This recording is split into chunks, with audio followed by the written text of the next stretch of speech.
You know, my mom, we have an argument going on right now because she thinks enough is enough, but I, on the other hand, I'm trying to continue building the brand. So right now in St. Louis, I would say I probably oversaturated the market because we have, how many in St. Louis right now? Too many. I was trying to have a sweet pies in every corner of St. Louis, like McDonald's, White Castle. But right now, I'm concentrating on LA before I move on to something. Right now, we got 2 in LA, maybe another one, but we are gonna move on to other areas.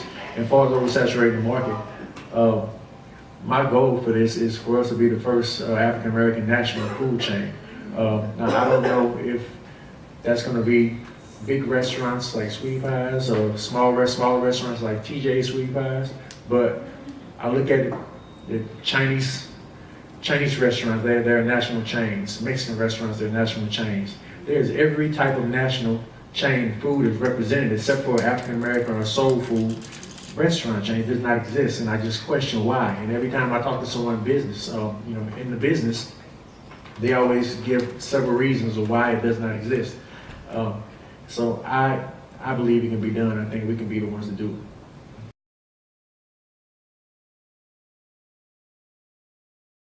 it. Specifically with our restaurants. Now Mom had, before I went to prison, we didn't have a restaurant. There was no Sweet Pies before I went to prison. So when I come home 10 and a half years later, as this restaurant, and it's thriving, but I really didn't want to, come home and work in the family business. That wasn't in my plan. So I enrolled in school. I was going to college, and I tried to get jobs everywhere else. McDonald's wouldn't hire me.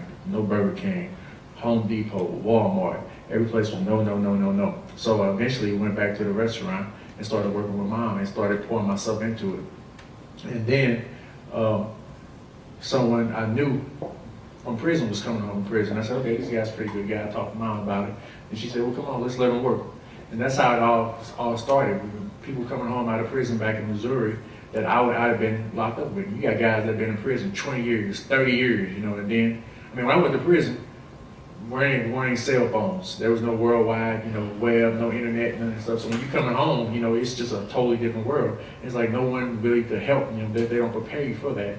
So we kind of, what do you call it, restaurant? What you say? We became a rest haven. So we became a rest haven, so the people, the word got out, hey, go to Sweet Pies, get your job, till you find something better. And that's where it all got started. Guys I knew I was in prison with, I knew they were pretty good people in there. They can follow rules, if they had trouble in there, they can come. It's a shame that you can tell somebody they're not good enough to wash a dish, or because they have a pass, or they can't take the trash out. And that's just, it's sad, but that's how it is in our society today with that felony on your back, And a lot of people, when I used to go visit Tim, there was a lot of inmates that hadn't even had a visit in years. Their family, wouldn't come and visit them because they were consumed with their lives, and some of them didn't even have transportation. So sometimes I would take their family members, drive them up there when I would go see Tim. And so, being from the Black community, I've had brothers that were incarcerated, and not my family, but I saw other families keep going back when they come out. They couldn't find no job, so they kind of did the same thing that got them in there. So this was a part of us deciding to second chances, and that's what we call it at Sweet Pies. We give second chances.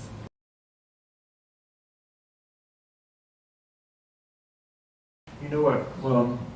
My situation was very different because I was 17 when I went away, and most of the times when you're that age, they got things they call kiddie camp. So they got different levels of prison. But by me being so big, they sent me to the big boy camp, right off the rip. So a lot of guys looked at me as their opportunity to breathe on. They breathed on me like I was their son, that they didn't have opportunity to raise themselves. So I had 10 years of plenty of men who looked at me as their second opportunity, to give back to the community, or give back and be something that they couldn't be. So when I came home, I remember that, and all those good. Everybody's done some bad things in their life, but you still got good people back there, no matter what you've done. So it made me more serious because I was walking for those guys who couldn't leave with me, and when you do that much time, it kind of it's always in the back of your head, you know what I mean? So you got guys that most of the time the system is set up. You first get in trouble, they give you 3 or 4 years. Now, people don't realize the prison is hard, but it's not that hard. You can sit in there every day if you want to, play basketball, lift weights, read newspaper, you know, you can play chess every day, you know? And you look up 2 years go by, you got a 6-pack, you go back home, you know? So it didn't really hit you. But when you hit that 7-year mark, 8-year mark, I mean, cousins dying, you know, kids don't know who you are. When you come home after a stretch like that, it's totally different. So there's not a lot of opportunity. They don't teach you. They don't prepare you for being out and making it. So.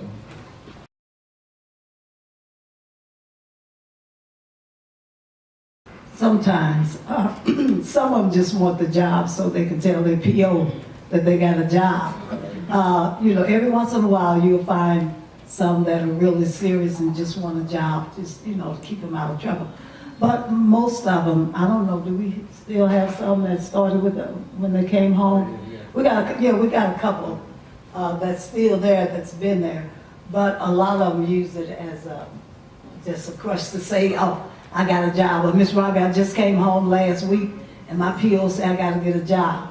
Well, I don't go for all of those stories. I mean, you know, but most of them we do give a second chance to. Like I said, some of the guys are more serious. Like we have some people back in St. Louis that did do 30 years, 40 years in prison. So some of those guys are, you know, they're so grateful just to have any type of job, and they don't know anything else. So they're the first ones that work every day, and they're the last ones out of there. And then even here in LA, I've been working with a local program here called ARC, and they give me some great guys here in LA. You know, same situation, young guys, old guys, all different walks of life, and they've been coming in busting their butt. You know, because it's really hard out here in LA. You know, because you have so many people that don't have a background, got college degrees, they can't get a job. You know, so if you got a felony on your back, you really at the bottom of the list. So the guys here I've got in LA from ARC have been doing great.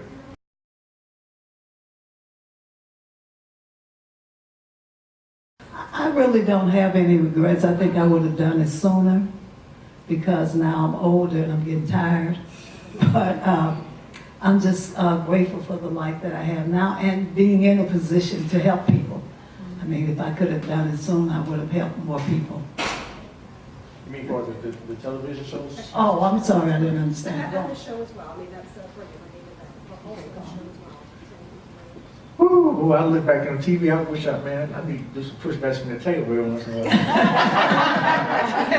Every day somebody walk up to me, you look big on TV, or you look smaller in person. I'm like, yeah, thanks. You look pretty good in person. I'm like, Right. Yeah, that's what I get a lot to people like, you look different in person. Now you're prettier in person. Not that you look good on TV, but I know what they mean. So my thing is the camera take what it see. So if you can't look small if you ain't small. That's what I feel about it. I don't want to change nothing. But while we're on that topic, how do you stay so revived and so because you do look great. Thank you. Thank you. Well, I tell you one thing, it ain't having a son like Tim. It's not having a son like Tim because he drives me crazy. I tell you, this boy is a handful. When Tim went to prison, he was a little mild, meek kid. And I worried about him. Then he came home, this buffalo, ready to kill me. I'm like, whoa, hold it. But I'm just blessed to have the life that I have, my family. Without my family, this would not be possible. I mean, I'm here now in LA and my sisters are running the restaurant. So it's really great to have the support of your family. Everybody needs it.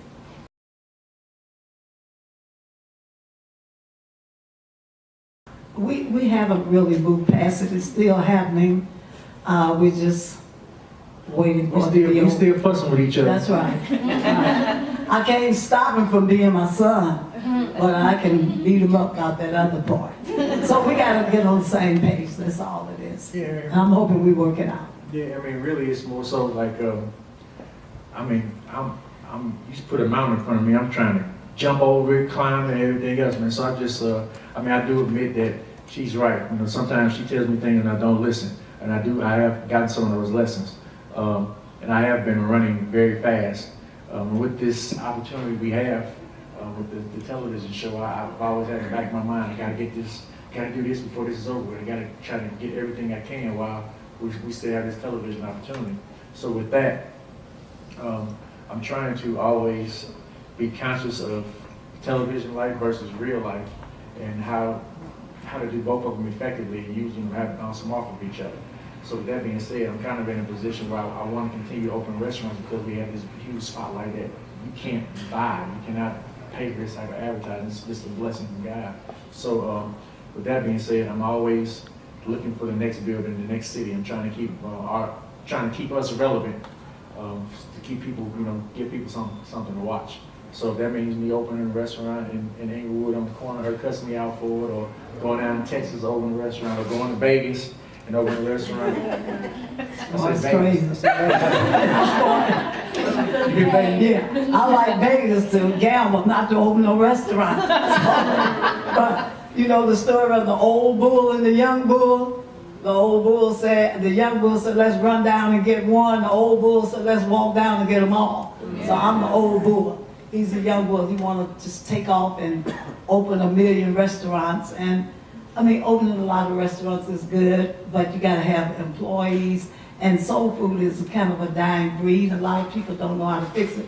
Running a restaurant is not an easy thing, but he thinks it is. So this is our battle. I'm saying don't open too many. He wants to open 1 million.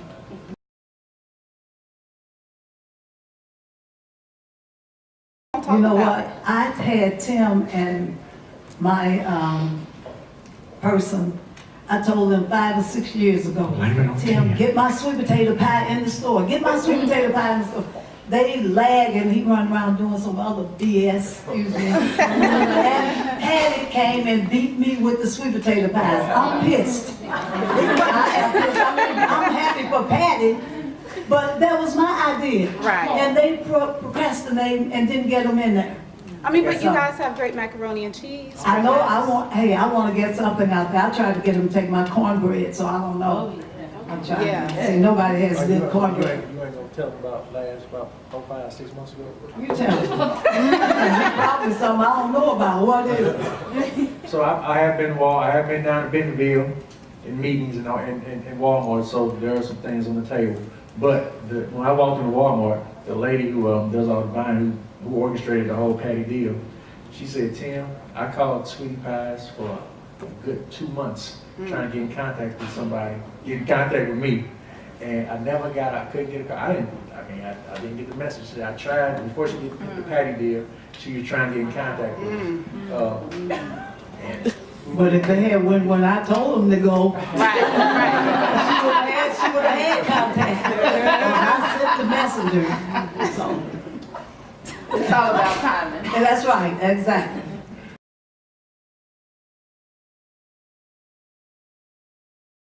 Through the tragedy? Yeah, we're not really through it. They haven't found who did it.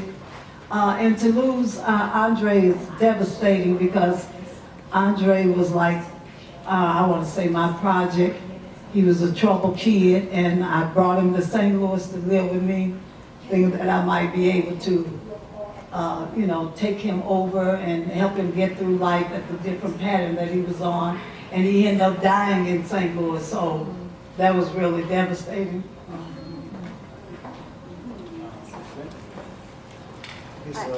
It's sad to say, but you guys watched a little more of the. I'm not aware how they edited it, but the particular street where Andre got killed on. My dad got killed on the same. Okay, from where Andre got killed was basically across the park from my grandmother's house, her mom's house.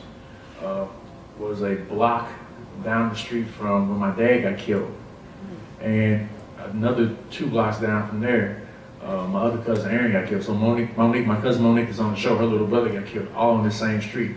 So it's just, how do I say it? It's sad to say that it happens time to time. You never get used to it, but it's just St. Louis and just just the black communities, period. It's just happening over and over and over again. And everybody, like when they showed a clip earlier where I was talking to a room full of kids and I asked them, has anybody been shot or anyone know anybody who's been shot? And now we're talking about little, you know, it was 8-year-old kids. Everybody's hand went up. Does anybody have a family member ever been killed? Everybody's hands went up, you know? And that's just a thing with these times. I'm sure everybody in this room has someone or knows someone that something like this happened to, man. It's a sad thing that we have to go through that.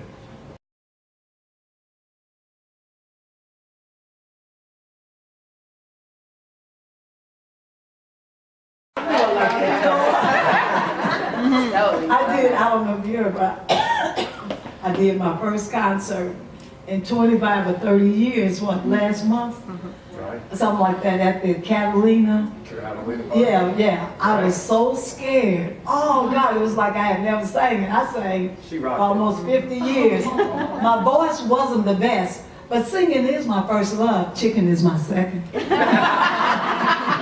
So we can combine the two in Vegas. Right. And on that note, you guys know where the locations are. Go get some chicken. But thank you guys for coming. We're gonna wrap this up today. Yeah, that's it. Thank you. Thank you. God bless you all.